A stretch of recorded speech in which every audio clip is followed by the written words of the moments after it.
আমি রথে যাত্রা করি, তাতে বারবার পথে থামি আর দেখি যে আমি অনুচিত দিকে যাচ্ছি না তো, আমি উচিত পথেই যাচ্ছি তো। কারণটা কি? কারণ হলো যাতে আমি পথভ্রষ্ট না হয়ে যাই। জীবনযাত্রাতেও এটাই প্রয়োজন। জীবনযাত্রায় ভোগবিলাসের পথে হারিয়ে যাওয়া খুব সহজ। বারবার থেমে আপনাকে দেখতে হবে, নিজেকে কিছু প্রশ্ন করতে হবে। আমি কি আজ সেই কর্মই করছি যেটা আমি করতে চেয়েছিলাম? আমি কি আজ সেই জীবন যাপন করছি যেমন আমি যাপন করতে চেয়েছিলাম?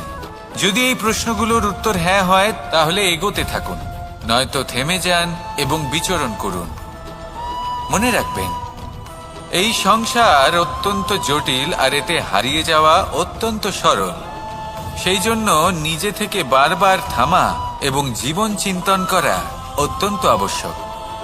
তাহলে সেটাই করুন আর আমার সাথে ভালোবেসে বলুন, রাধা রাধা।